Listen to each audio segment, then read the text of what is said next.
bright and accomplished woman, Amie had spent her career helping others navigate their trauma. But little did she know the greatest danger was lurking just out of sight, an ex-boyfriend who refused to let go. In the early hours of February 15th, 2020, renowned Hollywood therapist Amie Harwick was found gravely injured beneath her own balcony. Authorities arrived at the scene to discover a horrifying truth. This wasn't just a tragic accident. The events leading to this moment would unveil a chilling tale of obsession, jealousy, and fatal consequences. Dr. Amie Harwick was a prominent family and sex therapist based in Hollywood, renowned for her vibrant personality and unwavering advocacy for mental health and women's empowerment. Born on May 20th, 1981, in Sellersville, Pennsylvania, Amie moved to Los Angeles in 2001, where she immersed herself in the community, quickly becoming a well-known figure in West Hollywood. Her dynamic presence and dedication to her field made her a sought-after expert, regularly appearing on podcasts, television shows, and her own YouTube channel to discuss topics ranging from relationships to mental well-being. However, beneath her public persona lay personal struggles and past relationships that would later intertwine with her tragic fate, professional achievements, and media presence. Dr. Amie Harwick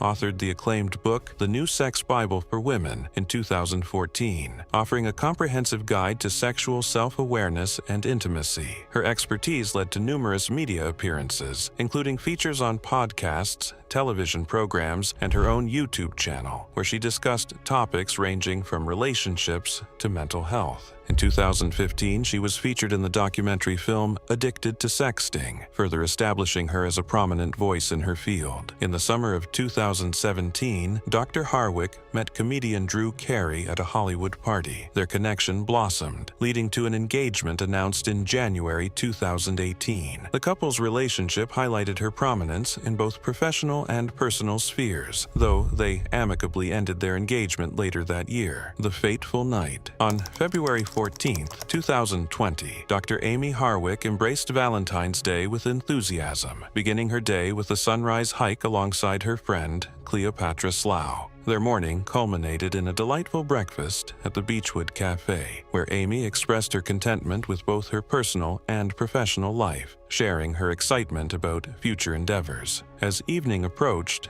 Amie prepared to attend a Valentine's Day burlesque show at the Globe Theater in Los Angeles, organized by her friend and burlesque performer Miss Tosh. Donning a velvet dress complemented by a rosary beaded necklace, a cherished accessory, Amie joined a group of friends for the event. The atmosphere was vibrant, filled with laughter, photographs, and the captivating performances of the night. During the show, around 9 p.m., Amie and her friends decided to forego the after-party, opting instead for a more intimate gathering. They relocated to the Nomad for tea, where they continued their conversations and enjoyment until approximately 12:18 a.m. At 1:02 a.m., on February 15th, after arriving at her Hollywood Hills residence, Amie texted a friend, requesting photos from their earlier time at the Nomad, writing, "Send me pics on the green couch." Unbeknownst to Amie, earlier that evening, her roommate, Michael Herman, had been awakened by a noise he described as a plate smashing on the floor above him. Assuming it was Amie, he returned to sleep. Investigators later theorized this noise was the sound of an intruder breaking into the home, possibly through a glass door. Shortly after Amie's return, Herman was abruptly awakened by her screams and the sounds of a violent struggle from her third-floor bedroom. Unable to locate his phone, he initially shouted in an attempt to deter the assailant. When the commotion continued, Herman made the critical decision to seek external help. He exited the residence, scaled a fence, and desperately knocked on neighbors' doors but received no response. Finally, he encountered a passerby with a phone and dialed 911 at 1:14 a.m., reporting the assault. The Los Angeles Police Department responded promptly to the emergency call. Upon arrival, officers discovered signs of forced entry and evidence suggesting a struggle had occurred inside the residence. Amie Amie was found unresponsive beneath her third-floor balcony, exhibiting injuries consistent with a fall and possible strangulation. Despite immediate medical attention, she was pronounced dead at a nearby hospital. The tragic events of that night not only shocked those who knew Amie, but also highlighted the potential dangers individuals may face from past relationships, underscoring the importance of vigilance and support for those experiencing harassment or threats. Discovery by the police.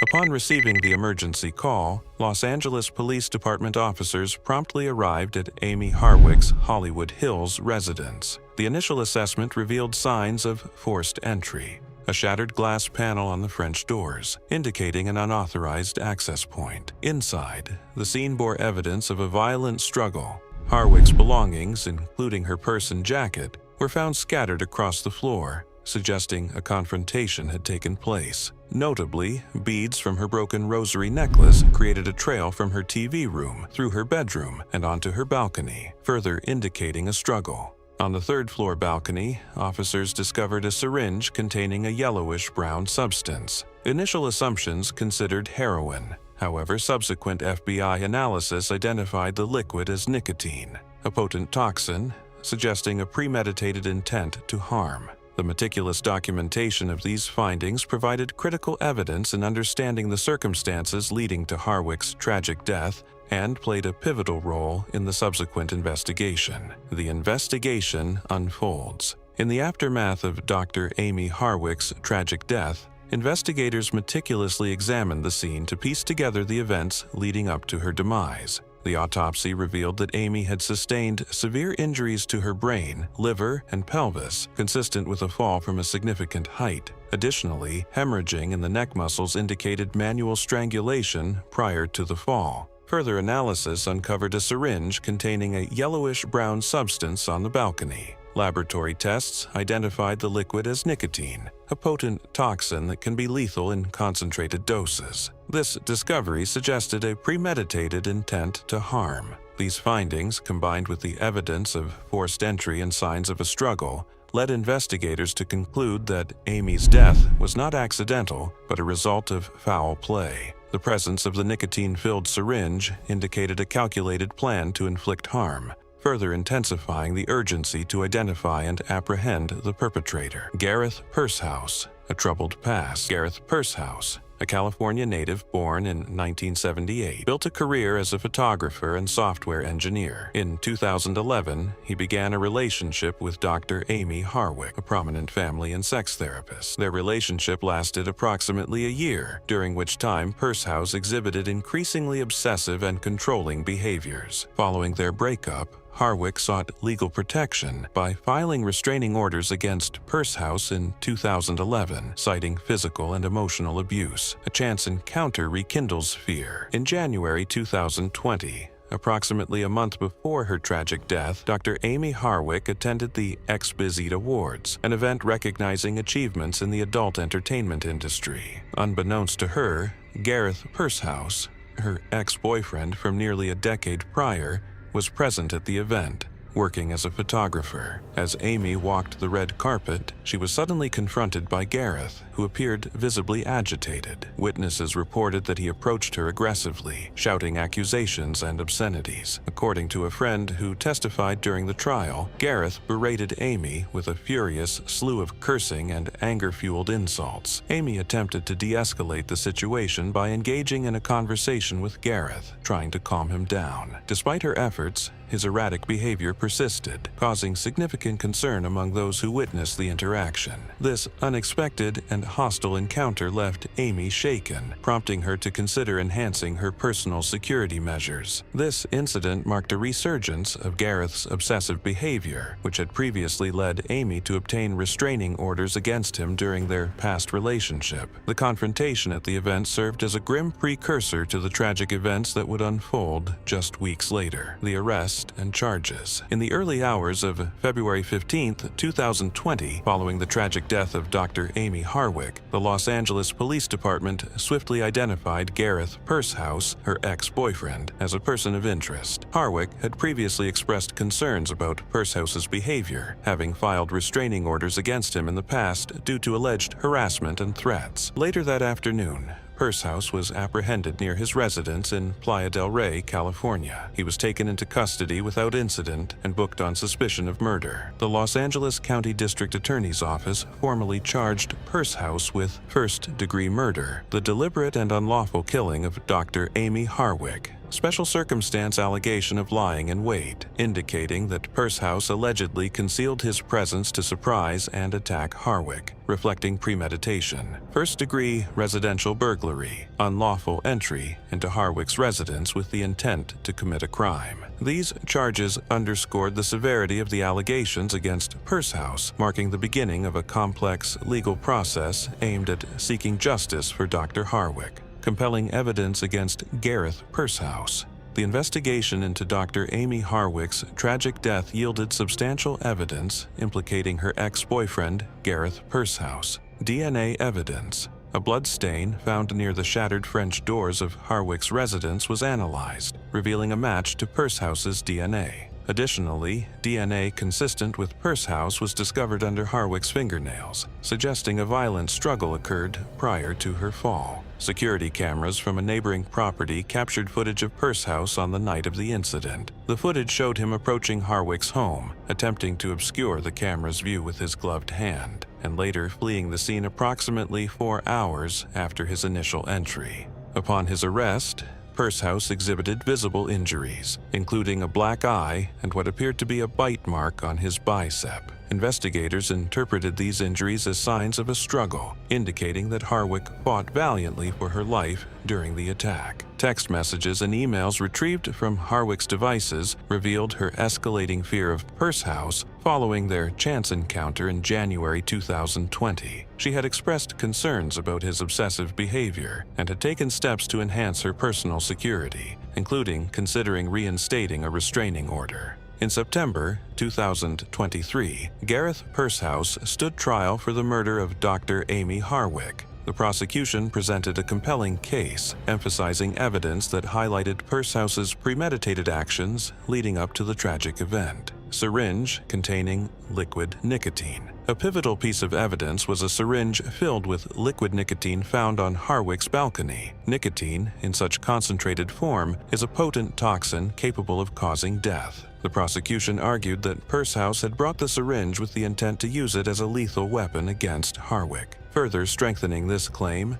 a similar syringe was discovered in Pursehouse's residence during a search, indicating premeditation and preparation. Surveillance footage and concealment efforts. The prosecution also presented surveillance footage from a neighbor's security camera, capturing Pursehouse approaching Harwick's residence on the night of the incident. The footage showed Pursehouse attempting to obscure the camera's view by covering it with his gloved hand, suggesting a deliberate effort to conceal his identity and actions. Physical evidence and injuries. Upon his arrest, Pursehouse exhibited physical injuries, including a black eye and a bite mark on his bicep. The prosecution argued that these injuries were consistent with a violent struggle, indicating that Harwick fought desperately for her life during the attack. Digital evidence and prior threats. Text messages and emails retrieved from Harwick's devices revealed her escalating fear of Pursehouse following their chance encounter in January 2020. She had expressed concerns about his obsessive behavior and had taken steps to enhance her personal security, including considering reinstating a restraining order. Collectively, this evidence painted a chilling picture of premeditation and obsession, leading to the tragic loss of a vibrant life. Defense arguments and jury deliberation. During the trial of Gareth Pursehouse, the defense presented a narrative centered on emotional turmoil and impulsivity. Defense's arguments. Emotional distress. The defense contended that Pursehouse experienced a profound emotional crisis upon unexpectedly encountering Dr. Amie Harwick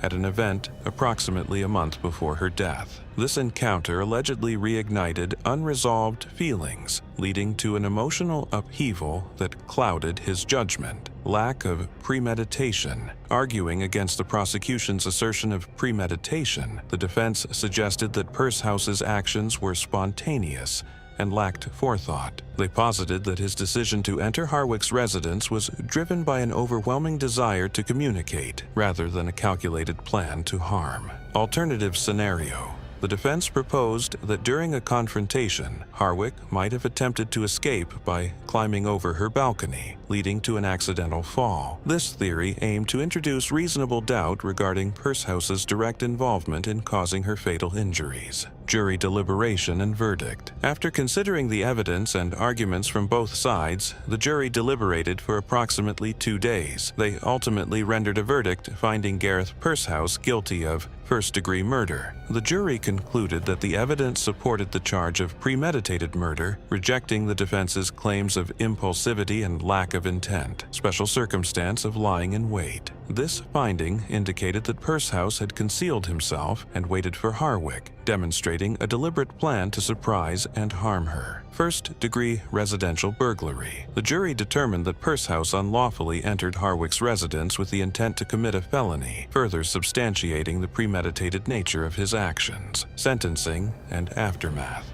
In December 2023, Gareth Pursehouse was sentenced to life in prison without the possibility of parole for the murder of Dr. Amie Harwick. The conviction included first-degree murder with the special circumstance of lying in wait, as well as first-degree residential burglary. The loss of Dr. Harwick resonated deeply within her community. Friends and colleagues remembered her as a passionate advocate for mental health and a vibrant presence in their lives. Her tragic death underscored the profound impact she had on those around her and highlighted the importance of addressing issues related to domestic violence and personal safety. Final thoughts and unresolved questions. The tragic case of Dr. Amie Harwick highlights the dangers of obsessive relationships and the challenges in protecting individuals from past abusers. Despite restraining orders, Gareth Purshouse's fixation persisted, raising concerns about the limitations of legal safeguards. Restraining orders are designed to protect victims,